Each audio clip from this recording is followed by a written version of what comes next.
Last podcast on the left is all about the facts. So when Southern New Hampshire University came on as a sponsor, it was time to do some research.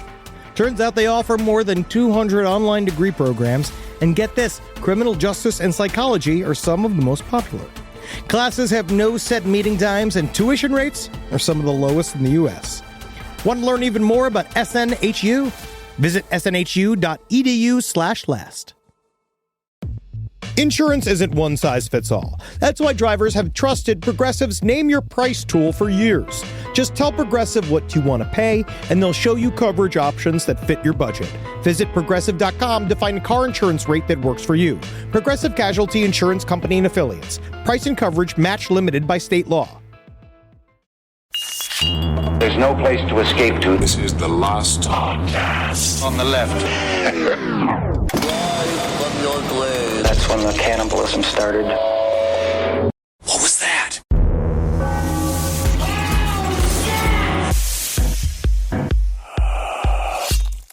I got my radio voice on. We're good to go here. Hey, Bim, how you doing this? Are you doing good this morning, Bim? Yeah. Boy, it sounds like you woke up on the right side of the bed. Am I correct, ladies and gentlemen? I tell you what, you just got to be thankful that you wake up at all these days, because sometimes the darkness just gets closer and closer to the center of me. You know, sometimes I'm more shadow than man. You want to start the show like that? Sometimes I wonder, will I come to a natural end, or will I finally get to free agency to choose the end of myself? Man, I love this new 95.5 DJ. He really sells the rock. Work is hard. What's up, everyone? How you doing? Welcome to the last podcast on the left. I am Ben, hanging out with Henry, and of course, hanging out with Marcus. Today's episode, it is nothing but goofy, fun times. A little bit of sugar in this sour world of ours. It's a relaxed fit. Oh, big pockets, big old wide cut jeans. Big old wide cut Old Navy stretch jeans. I was a size 38 until finally I caved, and now I'm a size 40. And honestly, it feels really good because my pants fit. Nice. They're lying to you. They're lying to you. No, they were. They just keep moving the weight, size. They'll say whatever it was. They were. I was just buying glorified sweatpants at some point, and now I'm back onto jeans, so the weight loss is going well. But today's episode, this is just going to be so fun. We haven't done this episode in 10 years, which is referred to as something, Marcus. Decennial. So this is our Decennial March Madness of serial killer / crazy fake characters that we love. They're going head to head in a March Madness style tournament. My friend, this is the second Decennial Last Podcast on the Left, March Madness of Murder, live from the Last Podcast Propaganda and Education Center in Midtown Manhattan. Yeah! Who's ready to get bloody? This is technically our 10-year celebration, even though there's been no post about it. We don't have a cake. There's no presents. It's almost as if it just went into the shadows of the night. No one seems to care, but we care because we've been doing it for a decade, and we are excited to do something just silly as fuck. So we wanted to kind of update what we did 10 years ago, because now we know a little bit more about serial killers. We've watched a lot more horror movies since then. It's a lot more have come our whole out. fucking lives. I feel like we have a little bit more know-how, but I feel like maybe, and I'm just this is about total transparency, is that this is going to be, obviously, we're going to talk about, you're going to try to hold my opinions up to a high esteem in this episode. But I don't know if they are, but the last 5 days, I didn't realize I've been washing my dishes with laundry detergent pods instead of dishwashing pods. Right. And so all of my dishes have tasted bad. All my drinks have tasted bad, like soap. And I didn't know why. I thought it was just I got bad dishwashing liquid. But honestly, I've been washing it. I'm stupid. I've been poisoning myself and my family.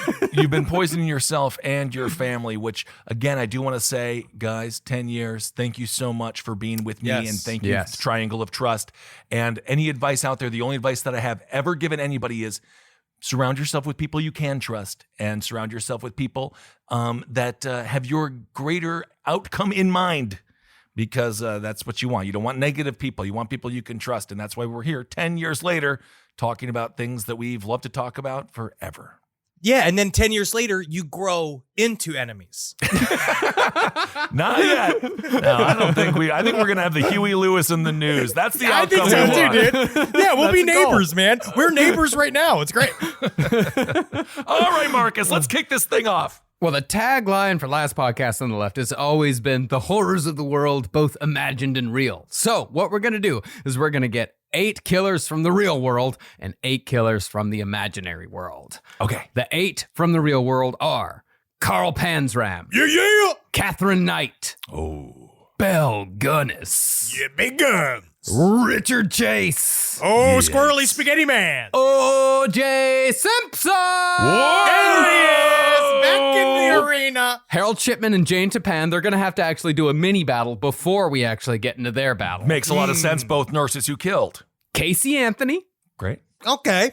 I'm going to say Casey Anthony. That's going to be the dark horse of this whole thing. You think she Yeah, doesn't it have might a whole be. lot going on, but she's going to be the dark horse, I'm telling you. Who knows? I agree. I'll fucking cut a bitch, especially if it's under 5. Absolutely.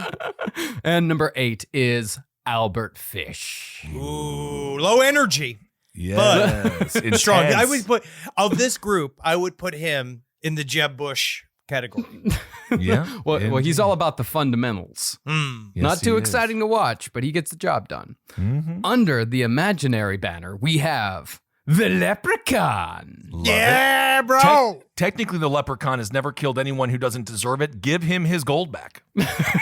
You took his gold. Yeah, I mean, and it's that's true, racist right? to you. That's Yeah. racist to take an Irishman's gold. Could be. You know, what I want to say is interesting, and I don't know what this says, but, you know, the two of you were the ones that chose these contestants, and the Leprechaun was the only one that both of you chose. Indeed. Maybe That is perhaps we really- relate to someone when someone steals our money.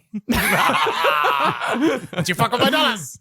We've also got Victor Crowley from Hatchet fame. Yeah. Pumpkinhead. Yeah, my boy. The Gremlins. Fuck yeah, dude. Team. Okay, That's hold on team. a second. This is the Gremlins? Yes, this is the Gremlins Yes. as a group, but we do have to make a decision. Are we talking about the group of Gremlins from Gremlins 1 or the group of Gremlins from Gremlins 2? Because the group of Gremlins from Gremlins 2, they got the Bat Gremlin, they got the Brain Gremlin. There's a lot of Gremlins that are going to give them an advantage.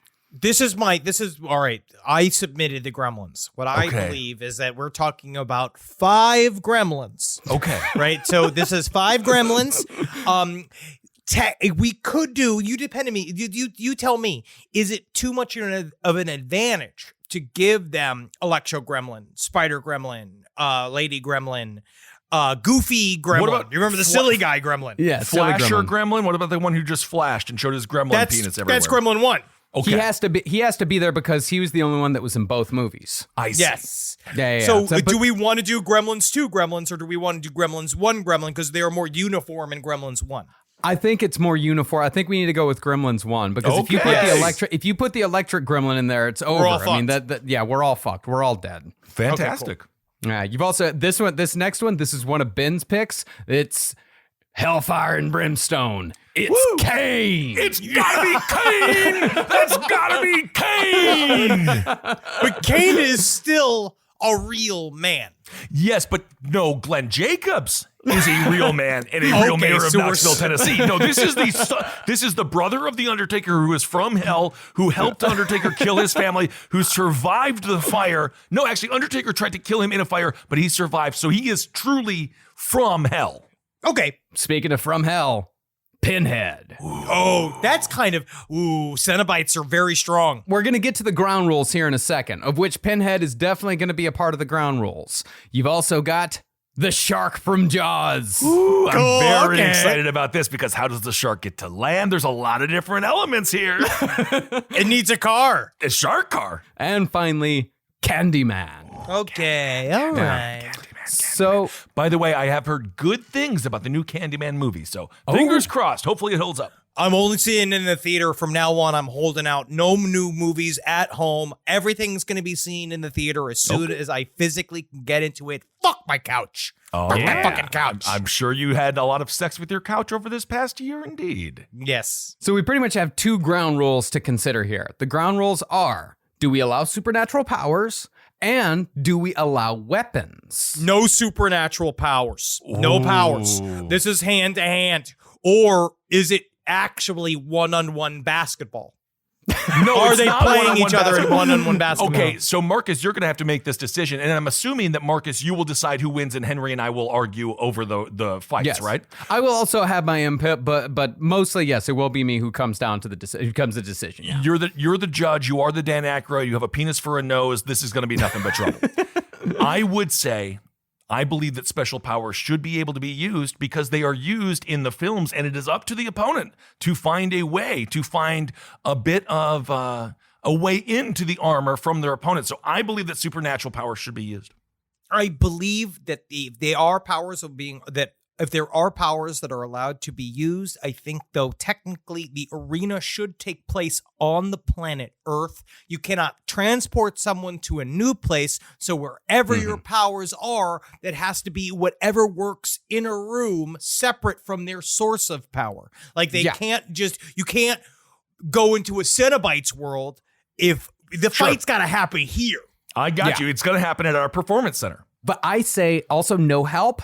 So Pinhead is Pinhead. No Cenobites to help him out, Okay. unless it is, of course, a team effort, in which case, the gremlins, 5 gremlins is what we're dealing with there. But at 5 gremlins, each one only pretty much has the strength of, each one probably has the strength of Mookie Thompson, the comedian, our friend. Oh, I love Mookie Thompson. Support everything he does. All right. Those are the ground rules. So we are allowing supernatural abilities, not allowed to teleport different lands.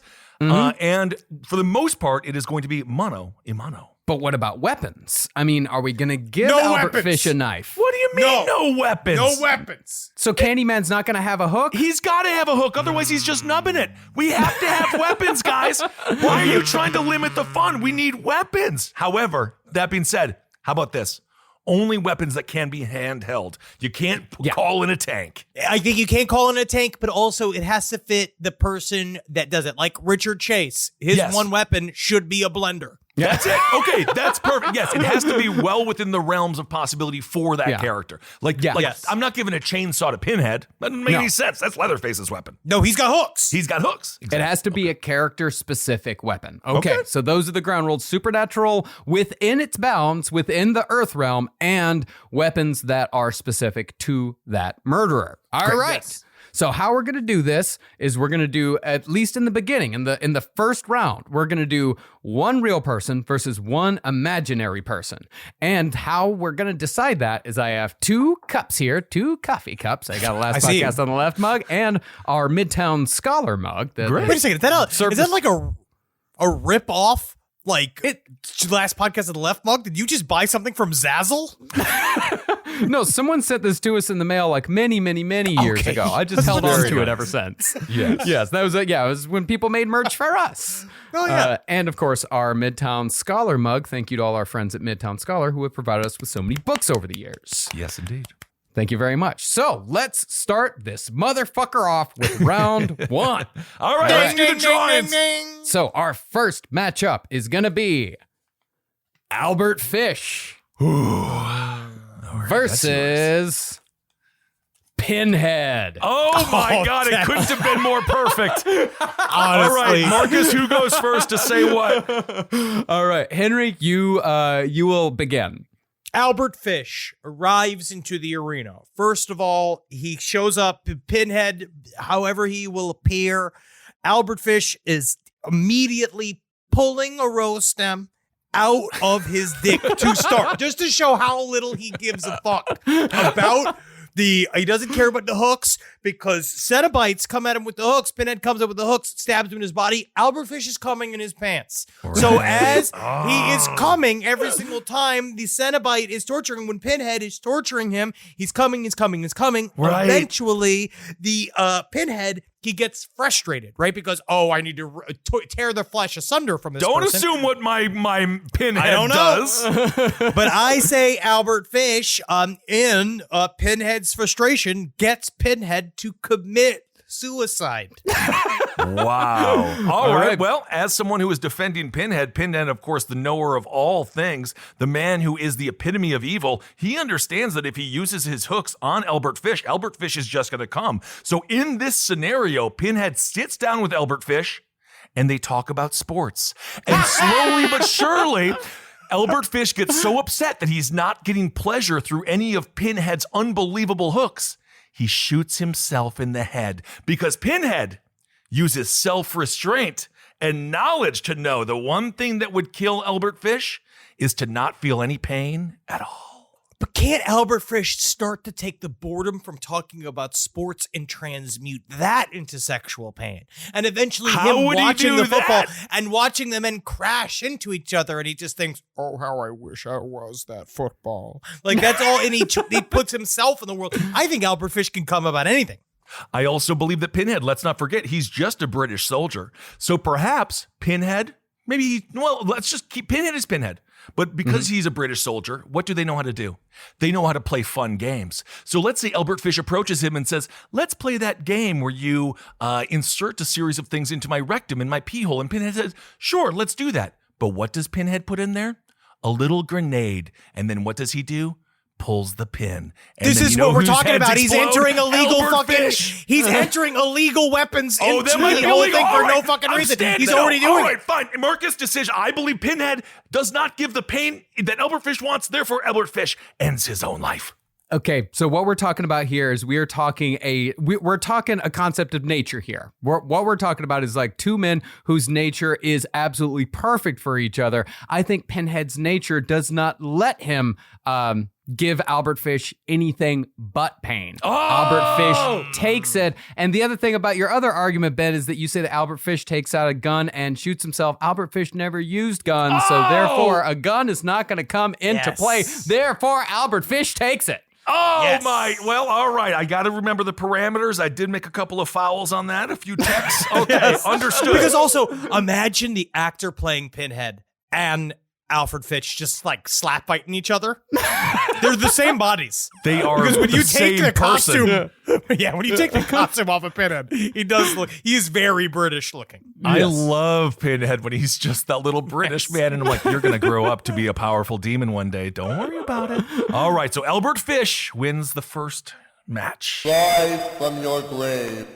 This podcast is brought to you by Squarespace. Squarespace is an all-in-one website platform that helps you stand out online. Yes, that's right. You don't have to smash your face with a hammer. You can just start a business. It's got everything you need on Squarespace, from securing your domain to building a professional site and showcasing your work all in one place. Let's say you want to show everybody how you can carve your ribs out of your lower abdomen so that you look more like a Ken doll. That's amazing. You can bring your vision to life with AI-powered design or curated templates, plus flexible editing tools that helps you create something that truly reflects your style, especially if you are somebody that is trying to corrupt the young men of America. That's what Squarespace is really going to help you. Squarespace makes it easy. It makes it easy for you to put all that together, and you just go to Squarespace and do it all. Thanks, Braden. Head to squarespace.com/left for a free trial. And when you're ready to launch, use offer code LEFT to save 10% off your first purchase of a website or domain. Hey there, everybody. Is your cell phone bill too much money? Are you getting that bill and you're like, hey, what is this? I can't believe for what? For 5G? Are you crazy right now? $100? I don't even barely got any bars when I'm just sitting in my living room, okay? You don't have to deal with that anymore. Are you ready for this? $15 a month. That's right, $15 a month on Mint Mobile. Yeah, baby. Get their wireless plan, because they're just sitting there on the T-Mobile 5G network, and it's just $15. Your whole life, you're just paying all this money every month. You're like, why? Where's it going? It's going to these phone companies that are robbing you. So go to Mint Mobile. Let them help you talk to your mom. So get your new wireless plan for just $15 a month. Go to mintmobile.com/LPOTL. That's mintmobile.com/LPOTL. Cut your wireless bill to $15 a month at mintmobile.com/LPOTL. That's it. There's no catch. Upfront payment of $45 for 3 months, $90 for 6 months, $180 for 12 months. Plan required, $15 per month equivalent. Taxes and fees extra. Initial plan term only. Greater than 50 gigabytes may slow when the network is busy. Includes up to 20 gigabytes hotspot. Capable device required. Availability, speed, and coverage varies. See mintmobile.com. All right, I know what you're thinking. I like to go banking, but I don't want to give to these big old banks all the time that cater to the 1%. Well, go ahead and get yourself hooked up with Chime. It's banking built for you, not just those rich jerks. And they got thousands of fee-free ATMs because why pay to get your own money? Chime is working for you, man. You get your Chime card, you're going to get travel perks, you're going to get into airport lounges, you're going to get those chicken thighs. You know, every time I go to an airport lounge, I get chicken thighs. And you know what I say whenever I see a plate of chicken thighs? Give me more. Chime's going to get you those chicken thighs in these lounges, all right? Sure, they could serve other types of meat, but why would you when chicken thighs are so delicious? Chime is not just smarter banking, it's the most rewarding way to bank. Join the millions who are already banking fee-free today.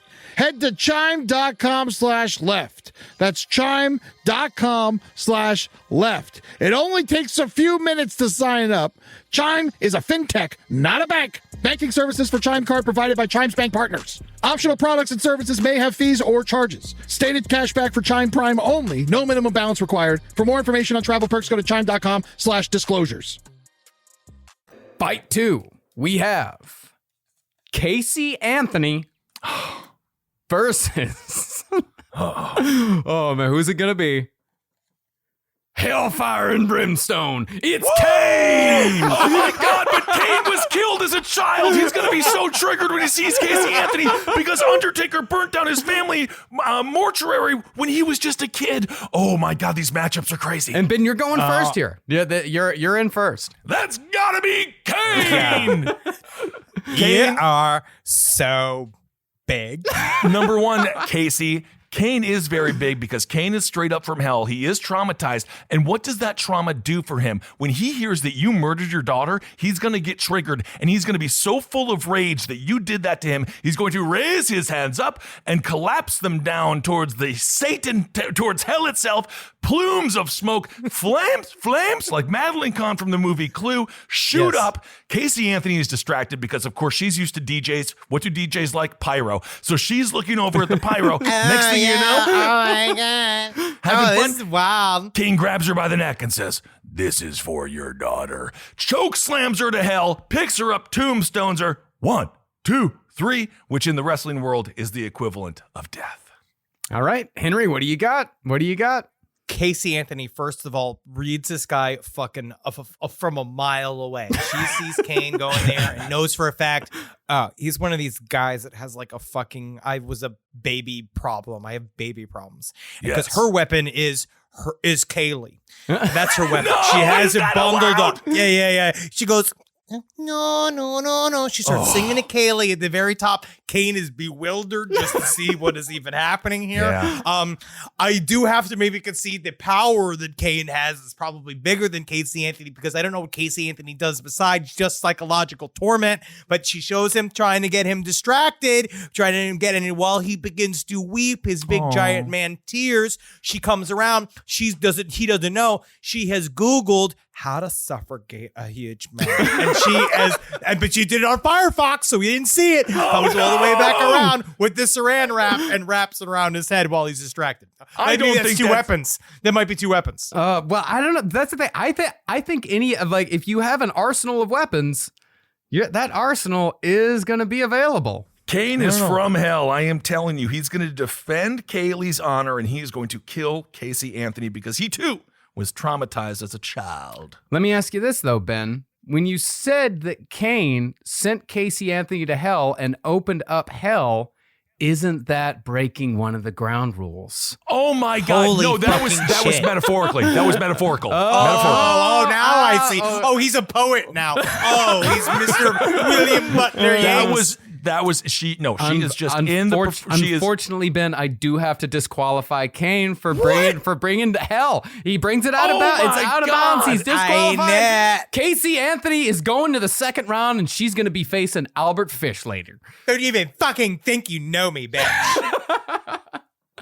All right, fine. I see there's a judge bias here. It's not a judge bias. I'm just saying there's rules that got to be followed. Are we not excited about the Casey Anthony Albert Fish matchup, though? I think we are. We'll see what happens. I got some bets on it. All right. Next up, we have Catherine Knight. Yeah. I'm scared. Versus I gotta get this one. Pumpkinhead. Oh my God. Shit. Pumpkinhead destroys Catherine Knight by making Catherine Knight look into her own soul and realize what a horrible mother is. Pumpkinhead has zero issues destroying Catherine Knight. Also, she is mildly sexually attracted to him because he's one of those big burly guys. He gets her in close. Hey, one of these big fuckers, You're one of those big fuckers. You think you know how I'll take out Kate? You think you know how time? More ginger pussy there? Pumpkinhead has sex with her and he explodes her off of his penis with his own semen, exploding through her head, therefore killing Catherine Knight because of her sexual desires. I can't debate it because when it comes down to it, Catherine Knight shows up. She's made a full dinner for Pumpkinhead. She thinks it's the only man that can take her, the only man that can possibly understand her. Pumpkinhead at the same time, though, my one question is, Pumpkinhead only works when he has revenge. He has a spell of revenge needs to be placed upon Catherine Knight. So maybe we can tie it in that somebody like a Casey Anthony or something knew beforehand what was happening in the competition, and she set it up and created the vengeance. She did the vengeance spell against Catherine Knight on her own, knowing that Catherine Knight, if they ever met up, would fucking stab Casey Anthony to death. Well, it is possible that Catherine Knight versus any other opponent might win, but in this case, as I make the case for Pumpkinhead, I think he's got the emotional battle won. I think he's got the physical battle won. And when it comes to Pumpkinhead, he can muster up revenge fairly easily on account that he's a disformed person who, much like Jason Voorhees, was tormented in many ways by the general public. Yeah, I think Pumpkinhead takes this one pretty easily. Woo! Yeah, I believe it. Yeah. I'm with All that. right. I agree. Yeah, you can't argue with that one there. Great. All right, so for the final matchup in the East Conference, we have Belle Gunnis Ooh, Big Mama. versus Victor Crowley from Hatchet. That's sexy. This is a bruiser fight here. This is a long fight. Wow. Okay. Oh, I've got to say, you look just like one of me husbands. She's got two axes, right? Because if we're going to do this, this is a full-on axe fight. Yes, it is. This fucking,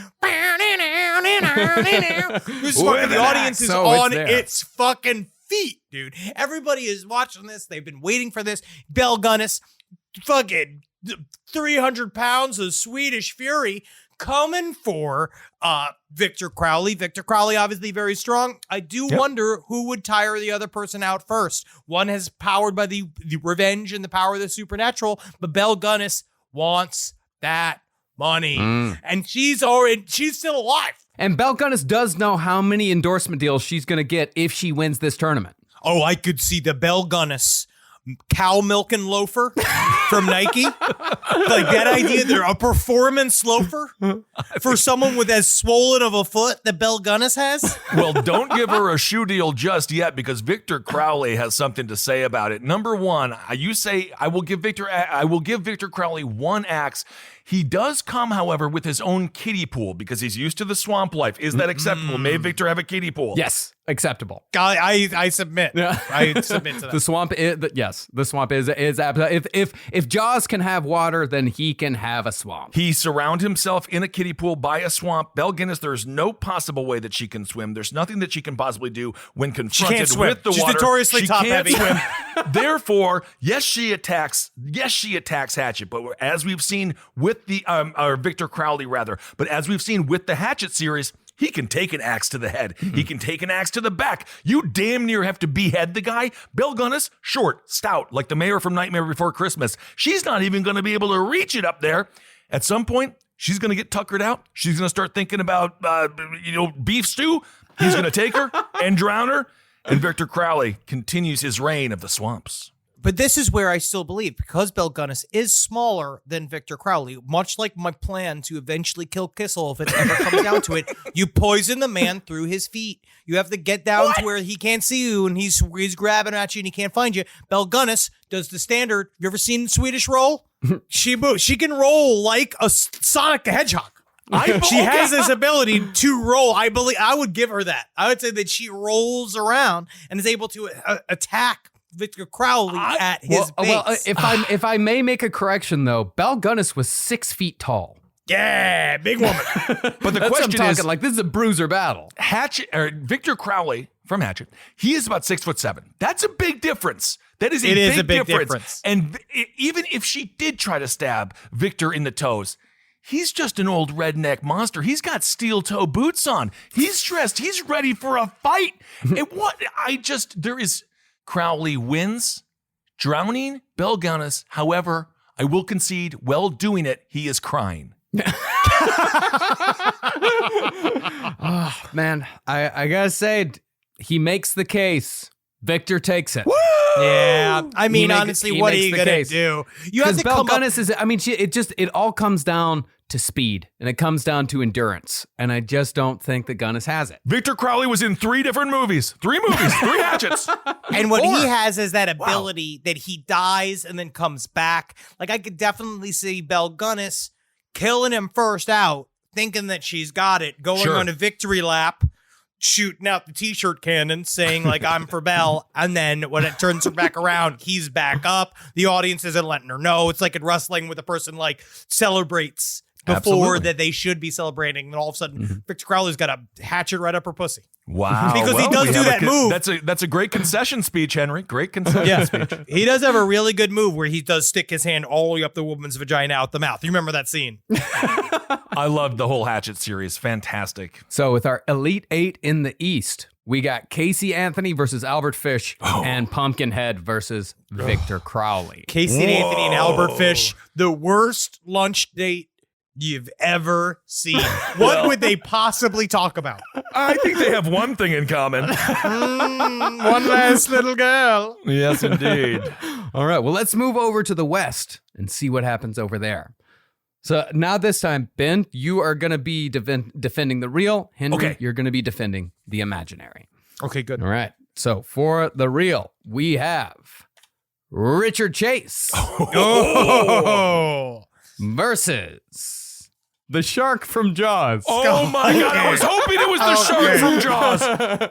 So now, technically, these are our opposite picks, right? Like, I picked Richard Chase. Kissel picked the shark from Jaws. Kissel was trying to say before the show that the shark from Jaws is traveling in a tank of water. That's the only plausible way to do it. So someone has to get into the tank of water with a shark and fight a shark. Well, so I was thinking Jaws doesn't even know its name is Jaws. It is just a giant shark that kind of knows it has a bad reputation. It's already eaten Richard Dreyfuss. No, it didn't eat Richard Dreyfuss. The other guy, Quint.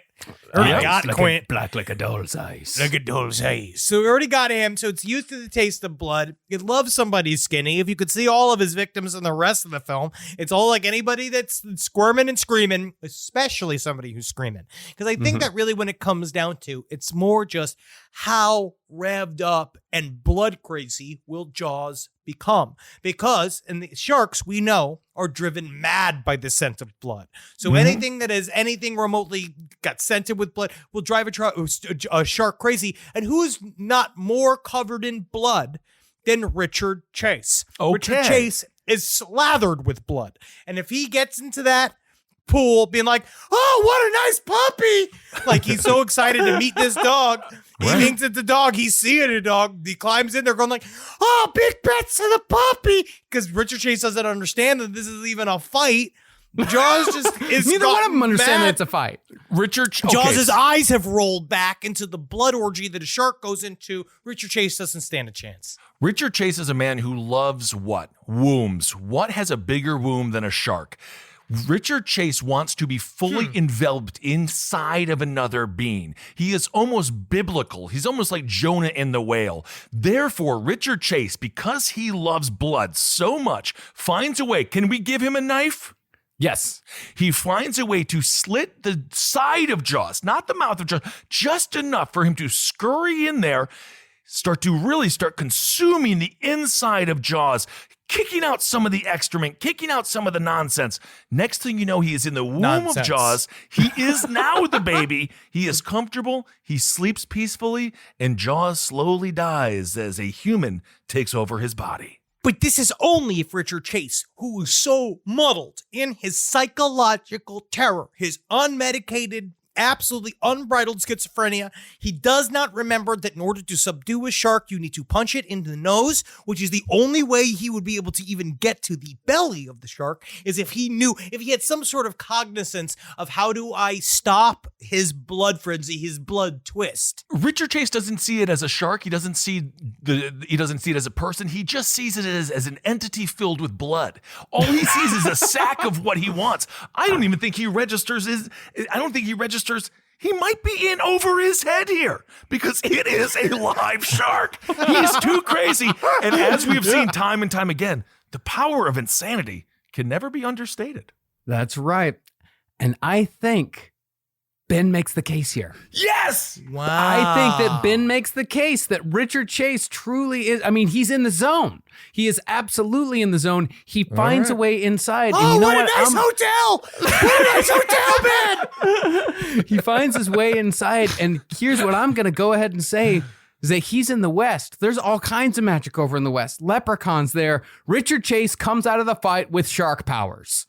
Okay. Whoa, wow. okay. Moving forward with an addition. This makes me upset. Yeah, This makes me upset. Wait a second. What are a shark's powers? That it can't sleep? He can't sleep. If he stops, he dies. So he can't sleep. He has to constantly be moving. Yeah, so that means that Richard Chase is now back in the green room, running around in a circle, making sure that he doesn't die. Better not nap. And more teeth. Seven rows of teeth for Chase. Okay. Now he's got mouth power. Now he's got mouth powers, but he also has to constantly keep running. He can't stop moving. So it's a good thing and a bad thing. It's a strength and a weakness. So Chase goes to the next round with shark powers. Can we just give one shout out to the endangered great white shark and how there's one less? There's one less of them now because of this. Because of this cruel game we all decided to play. Absolutely. Because sharks need to eat.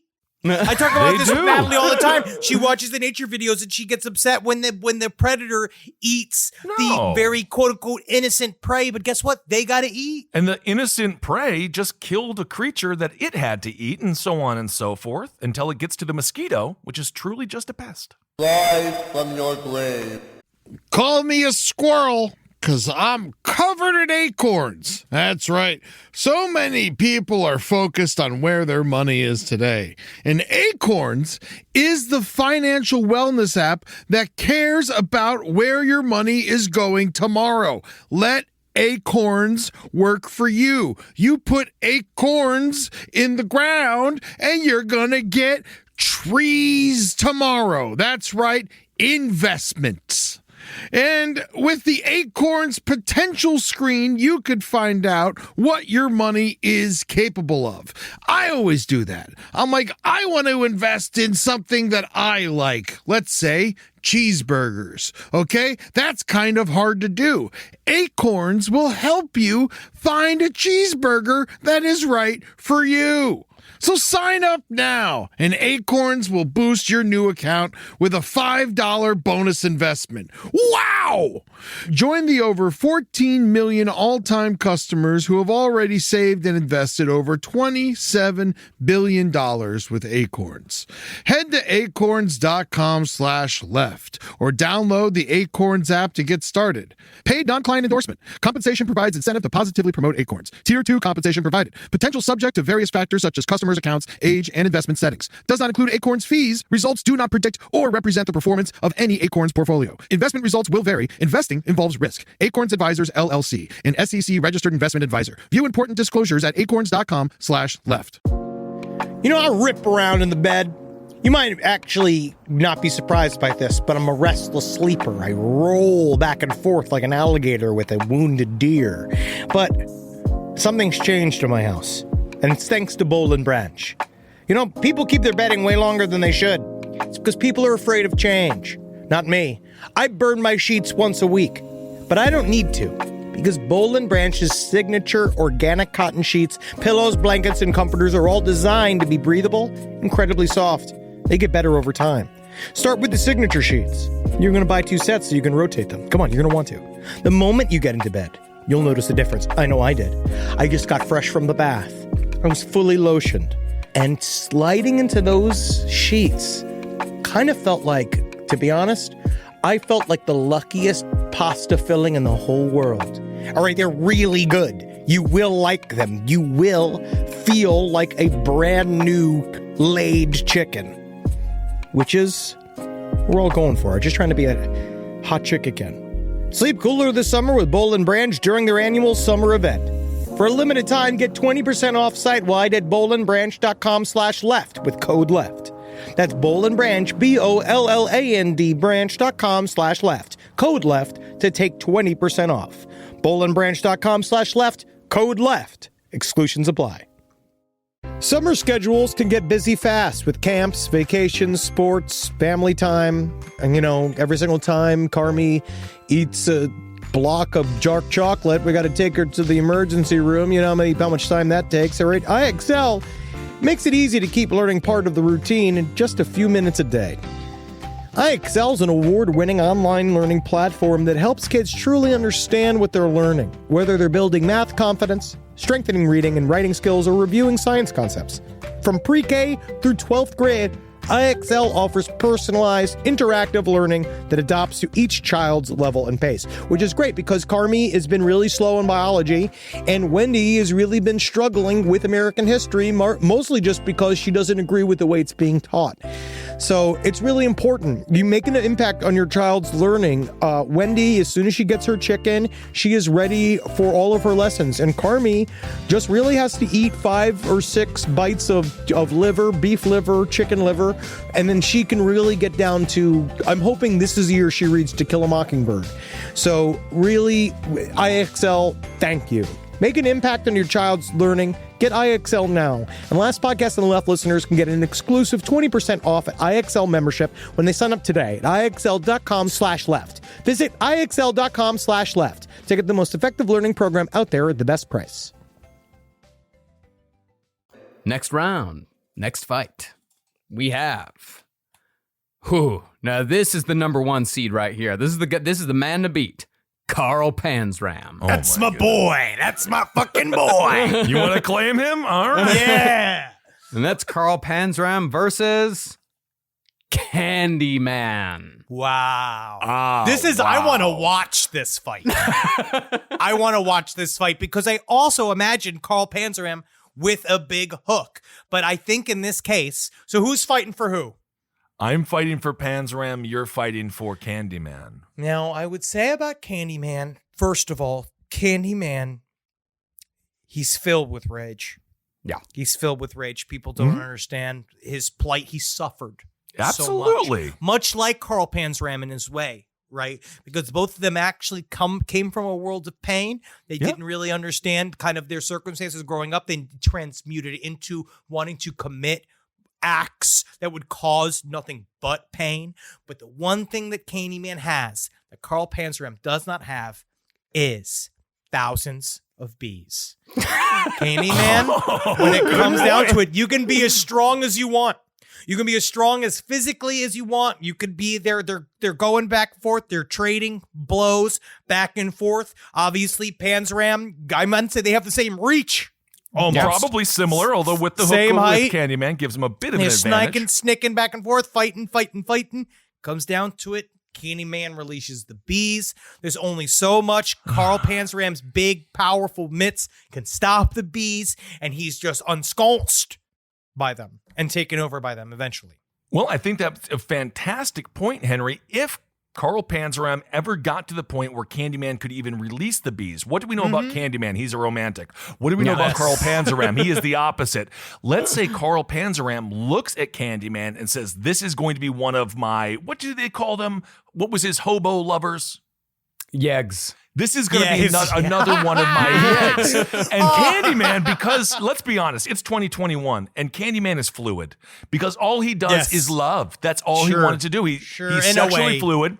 Carl Panzeram says, Candyman, Candyman, Candyman, Candyman, Candyman. Candyman comes and is so taken back. Ejaculates, you mean? No, I mean arrives. Before he comes. Candyman arrives and is so taken back at the sheer physical beauty of Carl Panzeram that yes, indeed, he may ejaculate at that point. And at that point, Carl Panzeram bends him over, penetrates his candy anus, and continues to ride and ride and ride until Candyman literally says he would rather die. This is where I got you. I don't think Candyman's a bottom.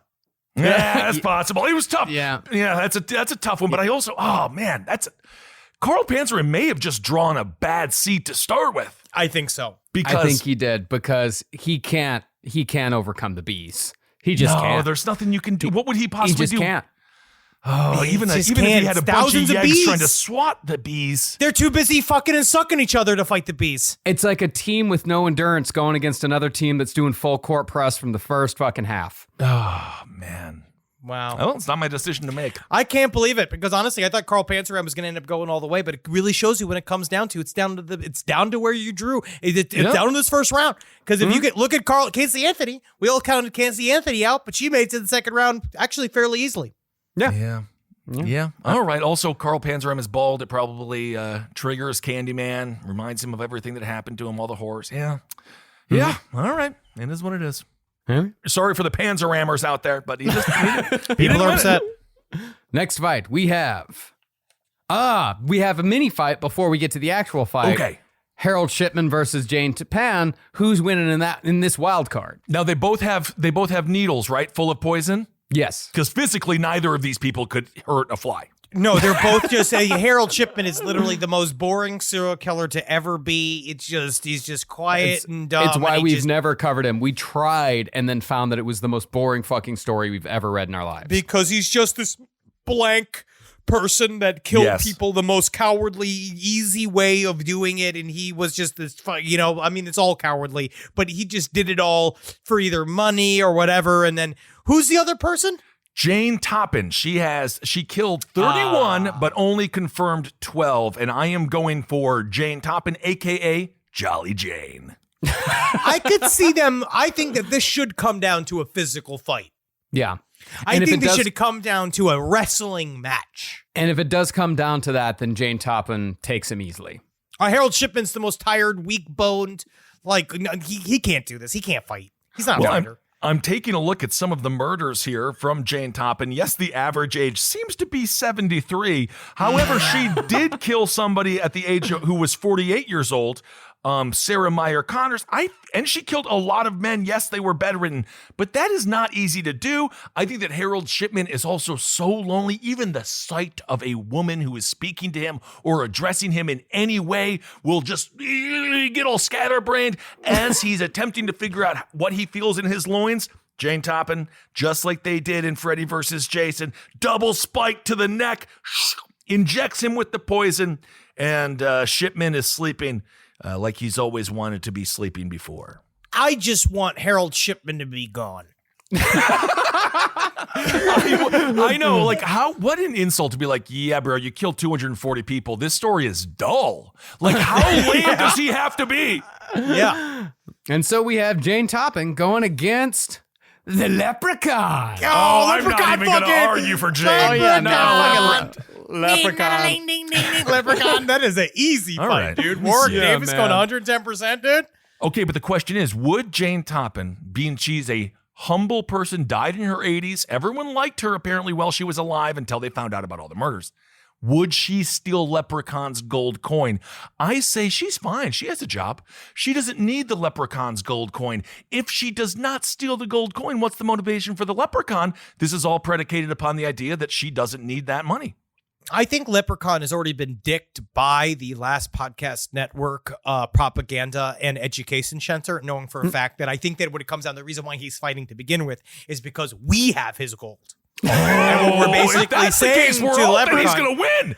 Marcus, is that sanctioned? The gold is something that if he wins the tournament, he gets? Yeah.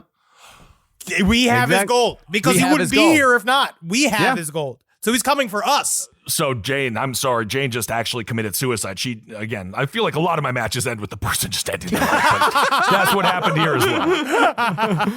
All right, so Leprechaun advances. All right. Yes, my boy. And in the final matchup in the West, we have there's only one man left. O.J. Simpson. Wow. Okay. And don't isolate the footage of me defending O.J., please. And O.J., we have him fighting the Gremlins. Okay. Oh my God. All right. Well, This is where, honestly, when it comes down to it, this is where we get into the sticking point where if this was Gremlins 2 Gremlins, OJ would have a fighting chance because one of them would be wearing a blonde wig and he would go for them immediately. Well, we know for a fact that because the Gremlins, famously, just like OJ, hate waiters. So it really just comes down to where is there a waiter near them? I don't know, because O.J. Simpson regularly, Mr. Electric, how many times has he busted through how many different massive offensive lines? He has fought through some of the hardest ones. There was Terrence McGunther. He was the linebacker from the Toronto BJs. There was you remember the Toronto blowjobs? They're fantastic. How many? He had to fight for that ball every Sunday. And so now I wonder if O.J. Simpson fighting the Gremlins, I wonder if he would not be able to take that same intensity and from the gridiron and bring it to the field. You're supposed to be pro-Gremlin. Am I pro-Gremlin? You're pro-Gremlin, yeah. But before you go into that, we have to make a decision. Which OJ are we going with here? Are we going NFL OJ, Murders OJ, or Twitter OJ? We're going trial OJ. Yeah, trial Twitter OJ. I think Twitter OJ is actually fair. Car chase OJ. That's when he was at his most powerful. Car chase OJ. All right, so this is what I say. OJ Simpson, yes, he killed Ron Goldman and Nicole Brown. Horrible. 2 people he killed. I think he could have easily killed 6 more people because of his athletic prowess, because of his unbelievable, unbridled rage, and he has the head the size of a satellite. O.J. Simpson, being a pro athlete, given enough time with a knife, which I'm assuming we're going to give him, I think he not even slowly, I think he is more athletic than the Gremlins and is able to decapitate every single one of them within 10 minutes' time.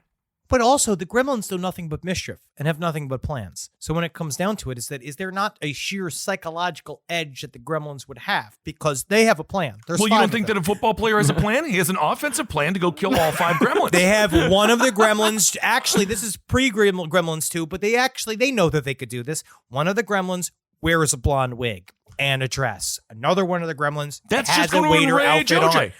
Yes, so he chases at them, not knowing that they have dug a hole and have put a form of covering on the hole. That's different because that's taking us out of the arena. If hell is taking us out of the arena, it's so not is that taking hole. him to hell. No, that's it's not because it's hell him falling in a ditch. Hell is a different dimension. A hole in the arena is allowed because it's still in the arena.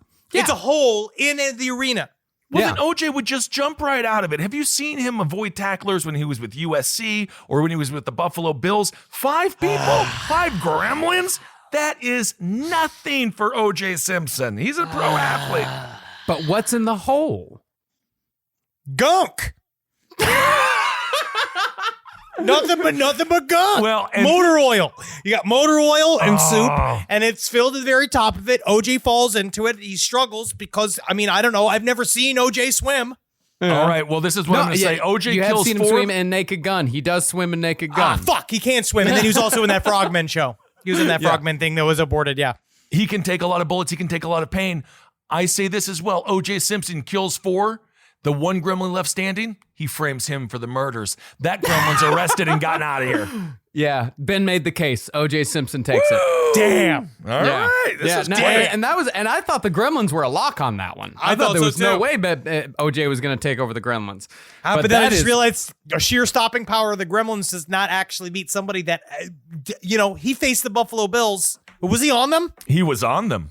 Yeah. Well, he was in the. He had to see them in the locker room every day. Oh my.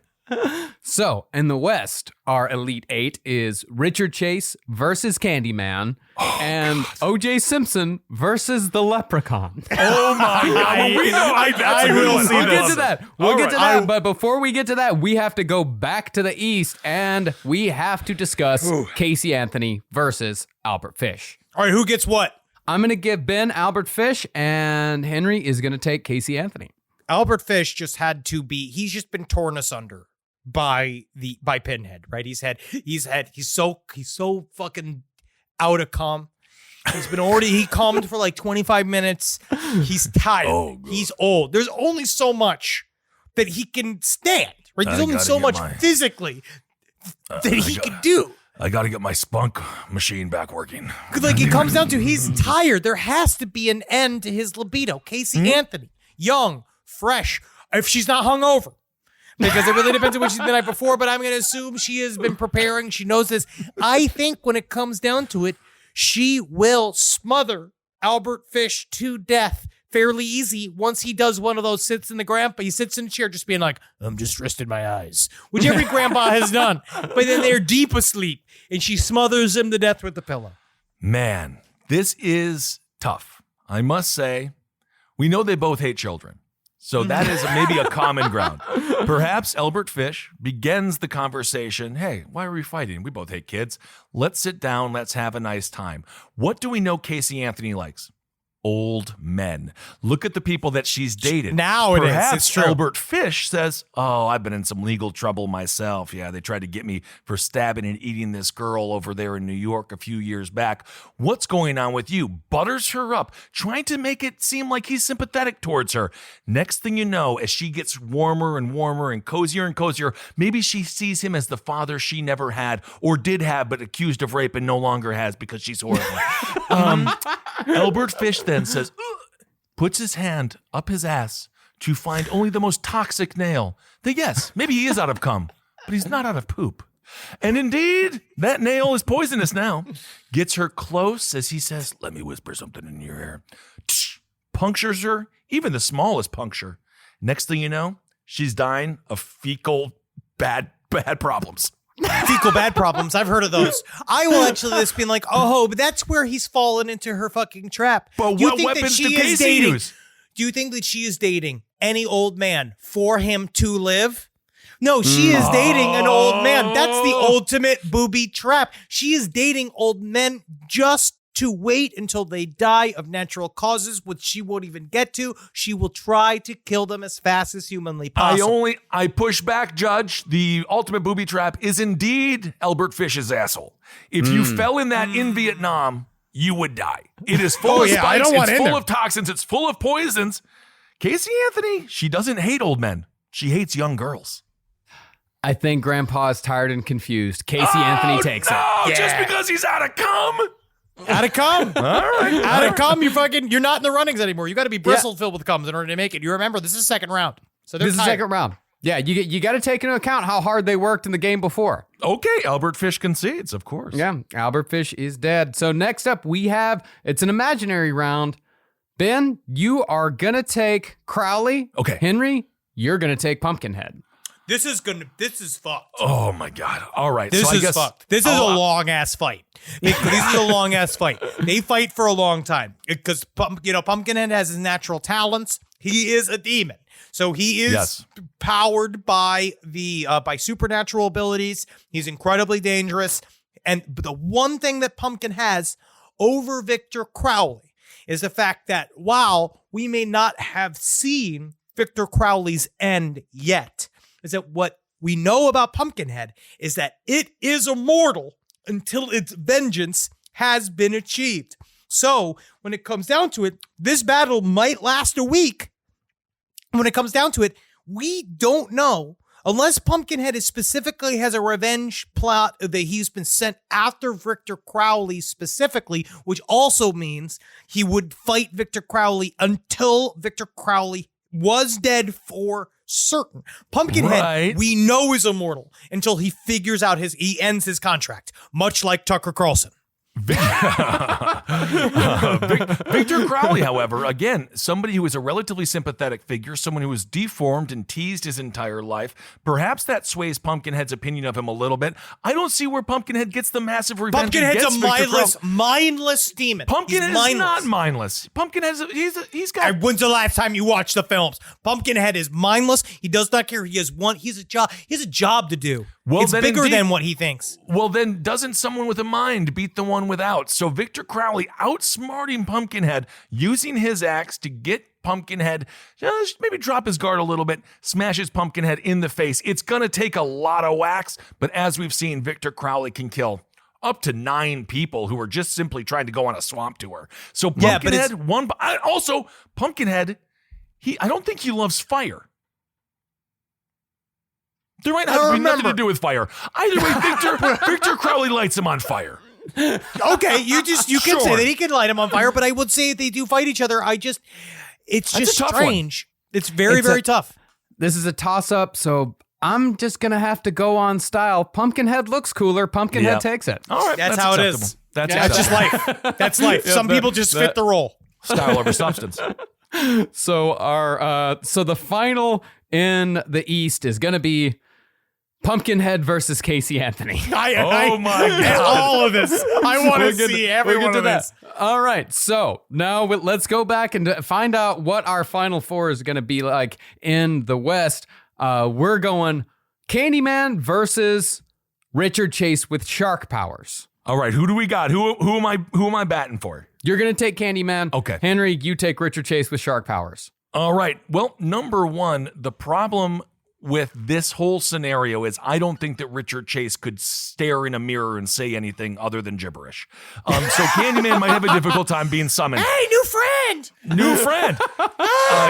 Candyman looks at Richard Chase and is just so unbelievably upset that he's even allowed to roam the streets, just so unbelievably upset that he was tortured and killed by a townsfolk simply because he loved a woman that was not appreciated. His love was not appreciated.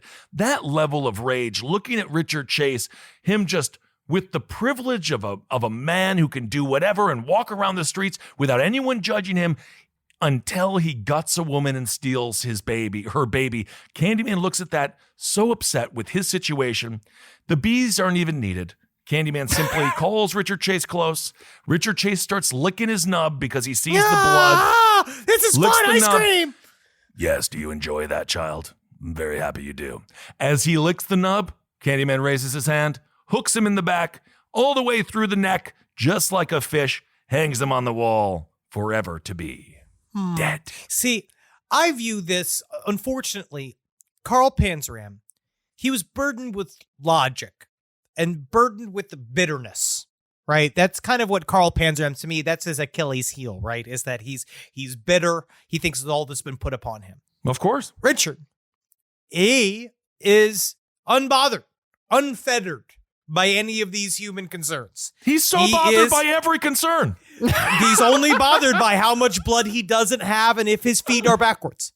Which, to be honest, if they're not real problems, he doesn't have real problems. They're not even Hollywood problems, what Richard has. He has Narnia problems. He has problems that don't exist. So what we have is Candyman unleashes the bees, tries to get into his head. Richard is not even affected by bees. He's like, thousands of bunnies. Like, he doesn't even know what a bee is. If you showed him a bee, he'd be like, that's a fun car. Like, he'd say he doesn't know what he's doing. Candyman and him, just simply because of the chaotic nature of Richard's attack, now with several rows of teeth. I'm not quite certain how he kills Candyman, but I do believe it won't be as easy as you think it is. Richard Chase wants to nest in a pile of blood. Candyman doesn't have blood. He has another B word, bees, for his entire, that's what runs in his veins are bees. Where's the blood? Other than the nub, which is used to trick Richard Chase to get him in close and then claw his head. Richard honestly might be very confused and then cut open himself, look to see, why don't I have bees? That is also true. That's true. And Candyman takes it for that reason alone. Wow, yeah. Damn. Yeah. Right. Yeah. I guess he's got to yourself go. out of a victory. I know. You know what are you going to do? You know, his powers can be used for multiple things, but I think he's just too sporadic. You still have to be focused, and Candyman is very focused. Very focused. Yes. All right. So this next one, we got O.J. Simpson versus the Leprechaun. I'm going to be nice on this one. Henry, you take the Leprechaun. Thank you. And Ben, you take O.J. Simpson. Okay. Leprechaun's been to Vegas, where OJ lives. So is Vegas. Yeah, exactly. So this is what I think. Said he knows He came to Vegas. OJ's He's been town. following OJ for a long time. Because number one, OJ loves to steal. You don't think at some point when he was stealing back his own Heisman Award that maybe there might have been one piece of leprechaun gold somewhere inside of that box that he stole? I don't know. But when it comes down to it, he's been tracking OJ for a long time. And I think he's got OJ's number. He knows Vegas back and forth. He knows Fremont, where Vegas. He knows Fremont, where OJ hangs out. He knows the art district, where probably OJ doesn't go. But he probably is a regular at one of his bars and has followed him and knows OJ's move. Again, I think that this is classic. Tiny versus big. Tiny overestimate. You don't know. Because again, yeah, OJ's got his fucking stopping power. He's filled with rage. But I still think the Leprechaun, driven by his mad need for his own gold, as he looks up in the amphitheater and he looks up to the booth where we're at with our big cans on, doing our play as we're watching it all fight amongst us. He looks up. I hold up a bag of gold coins. He knows it's his gold coins. He's driven. He just knows. He's got, talk about focus. Because we said last time, sometimes to focus to be the killer. I think OJ, once he's done killing that blonde gremlin, he shot his shot. You got the Leprechaun here. I think Leprechaun goes to town on OJ. I think this is Leprechaun all the way. I think that you're very confused about what O.J. Simpson's friends said Leprechaun had of his. You think that the Leprechaun is upset when someone steals his gold coin. Imagine how upset O.J. is when someone steals his memorabilia. So we have O.J. Simpson, who believes the Leprechaun has his memorabilia. Who cares about the gold coin? He is so livid, and he wants that signed rookie card back because then he can try to sell it because he's broke, because he murdered those two people. So O.J. Simpson's blind, jealous, greedy rage flips the switch, as we've all seen it's possible. He learned how to shank in prison. He looks a little leprechaun guy. And I'm sorry, it's over with. There's no way Leprechaun survives. Is the Heisman not unlike the Undertaker's urn? Where if the Leprechaun has control over his Heisman, could he not control O.J. Simpson? Like, is that like a source of his power, which is why he so desperately needed it back? I think if the Heisman could control O.J. Simpson, he wouldn't have murdered those two people. Yeah, because I think the Heisman would have been like, that's bad for the brand. So I am going to say, blind rage, O.J. thinks the Leprechaun has something of his, and he goes after him. And once again, of course, it's O.J. Simpson with the knife covered in blood.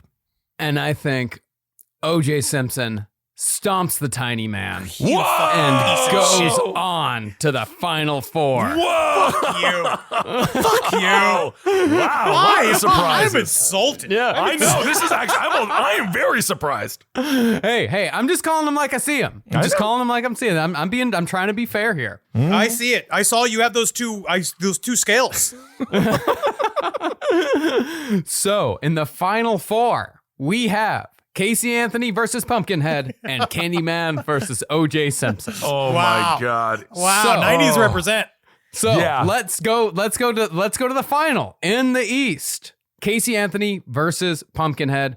Henry, you've been doing pretty good with Casey Anthony so far. I'm going to leave you with Casey. Okay. And Ben, you're going to take Pumpkinhead. I mean, are we really going to have this debate? Because I think we really know what we really got to get to, because when it comes down to it, is that, yeah, Casey Anthony, she's now been fighting.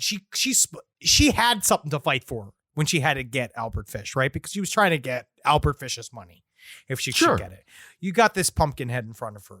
Obviously, she's just been like, yeah, you look like shit, Pumpkinhead. You know that? Don't Where do make you even me get feel your rage. fucking nails done, Pumpkinhead? You look fucking ratchet as fuck. Where are these fucking, oh my God, you don't even use toner? Why would, okay, well then number one, now you're just insulting Pumpkinhead. How is she going to be Pumpkinhead? I'm going to get my roommate, Nick, to do it. All right, Pumpkinhead. Why was Pumpkinhead even summoned? Because a father was mourning the loss of his son who got killed in a car accident. Lance Henriksen. Exactly, Lance.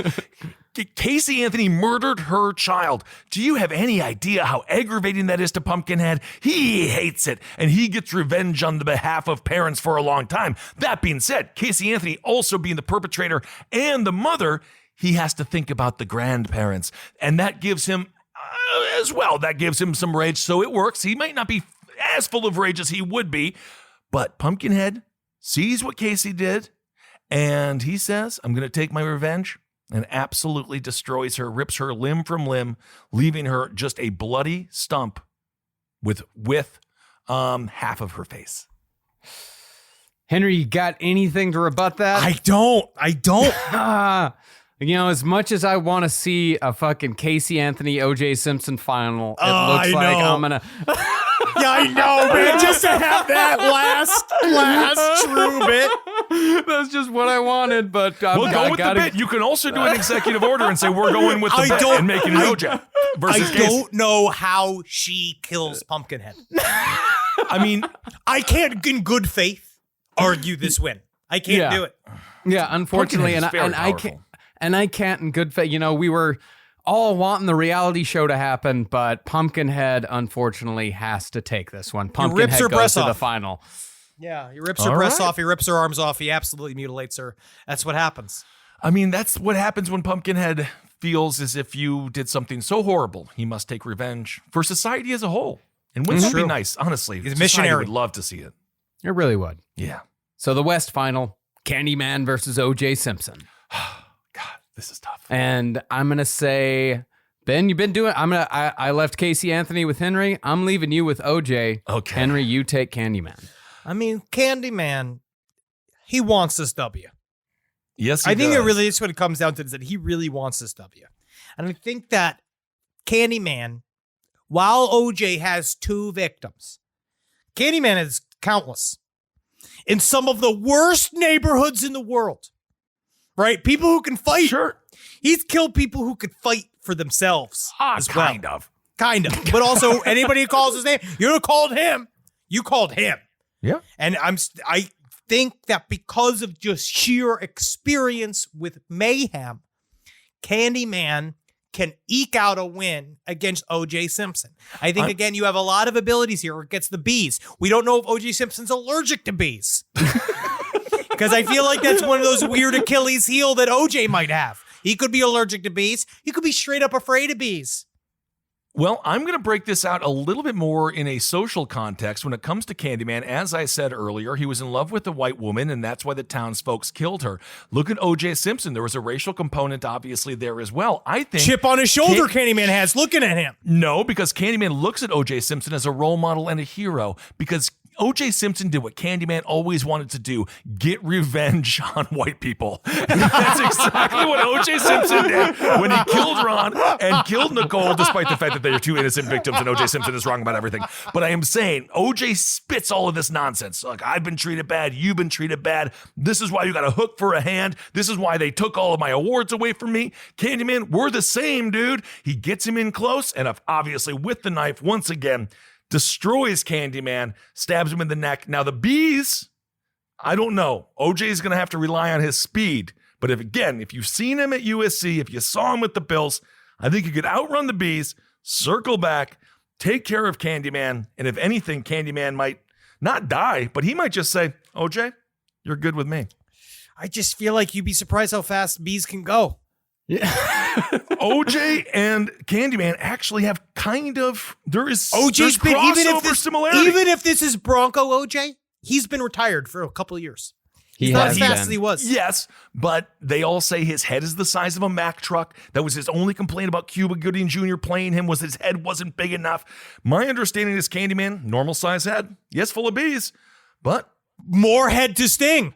Oh, that's also a point. And I think that's a good point there, because I did Google, is O.J. Simpson afraid of bees? I did not get anything back, but I did not get anything to say that O.J. Simpson loves bees. See?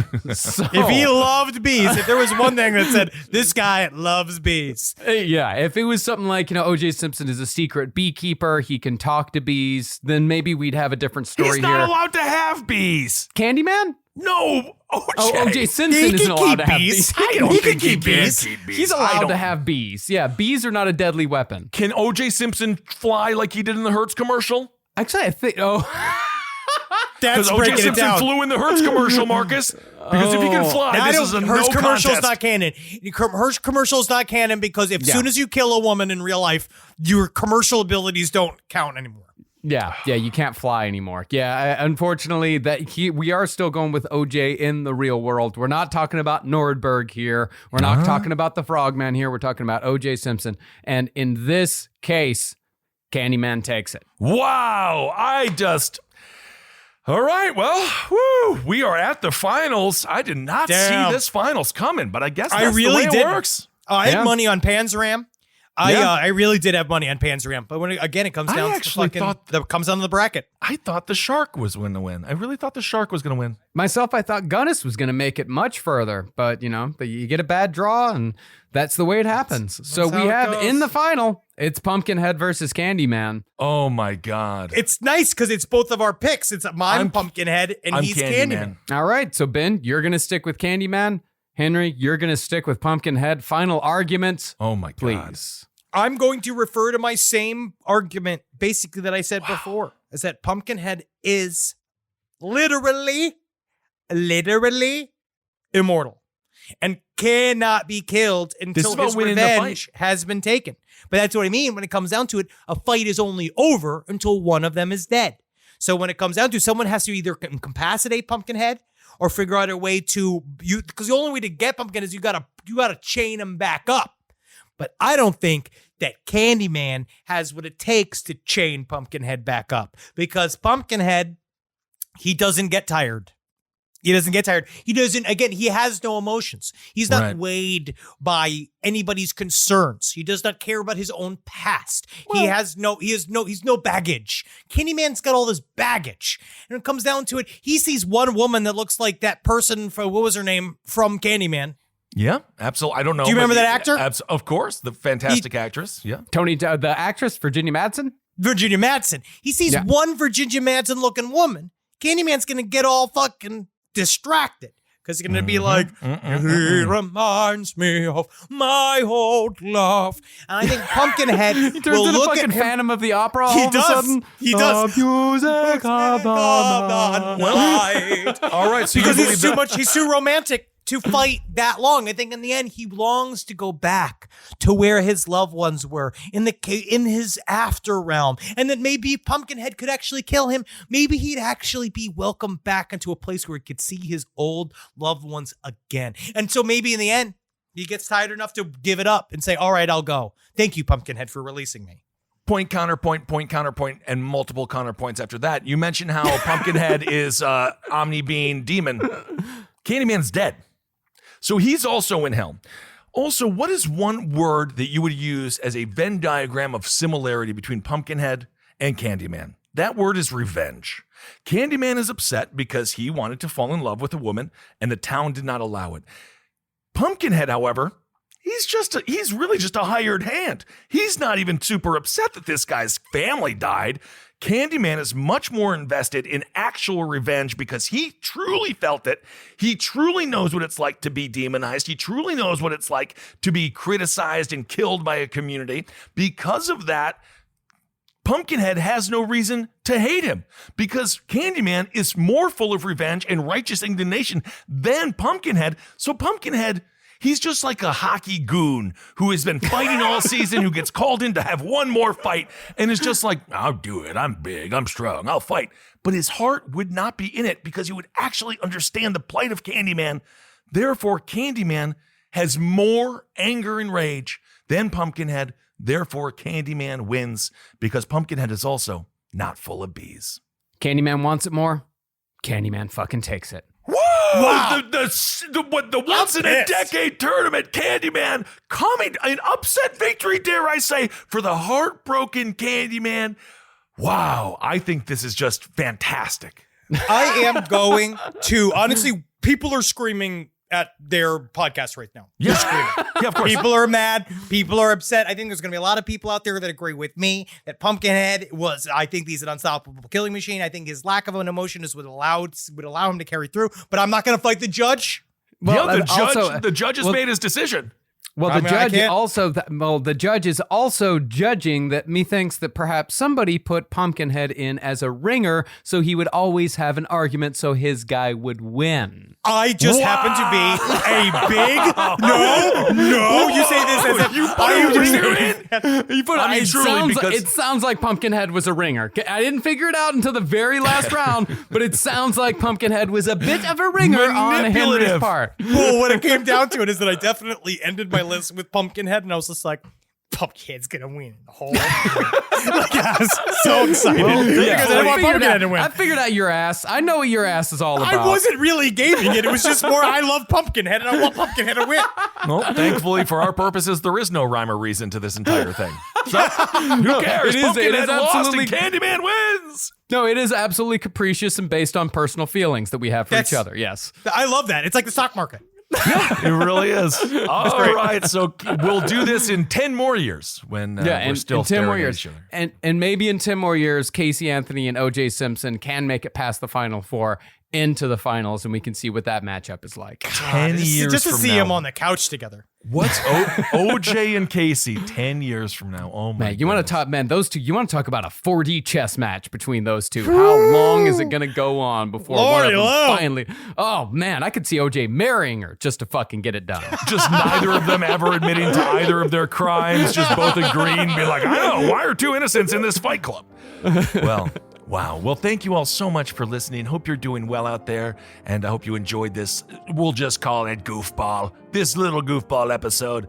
And But we're really excited. Our next series is going to be really, really. It's not so much intense. It's going to be kind of almost like an action movie. We got a couple action movie podcasts coming out, which I'm really, really excited for. And Marcus and I have planned about a year's worth of shows. Yeah. So we'll see how they hold. And I think that you will be excited by some of these topics. And then some of you are going to be like, oh no. And you're going to be like, well, this is the topic and this is what you're getting. And of course, by action, we mean we're going to be reading the full screenplay of The Rock, starring Nicolas Cage. And the guy who said, "You're the dog now, man." That guy. Flip it, reverse it, but that guy's great. That guy, I remember him, that guy. I remember that guy. Yeah. You're the man now, Fend. You're the man now. You're the dog now, man. You're the duck now, chicken. That's fun. Don't even do it. That's fun. Just having fun. Thank you all so much for listening. Keep on supporting all the shows here on LPN, and you know where to find us. And anything, is there any business? I think we have more business we will be announcing in the very near future as things sort of get back to normal. We do make sure you check out Someplace Underneath on all places where podcasts are available. And LPN Deep Dives Dune, Spotify only. Check it out on Spotify. No Dogs in Space has been doing their new series. We're super excited. 1.1. It's fucking everybody's loving it. And thank you guys. And there will be more in the future. Yeah, obviously kind of fun for wrestling. Top hat for all the unbelievable things going on these days. All right, everyone. Thank you so much for listening. Hail yourselves. Hail Satan. Hail Gene. Magustalations. Hail me. This show is made possible by listeners like you. Thanks to our ad sponsors, you can support our shows by supporting them. For more shows like the one you just listened to, go to lastpodcastnetwork.com.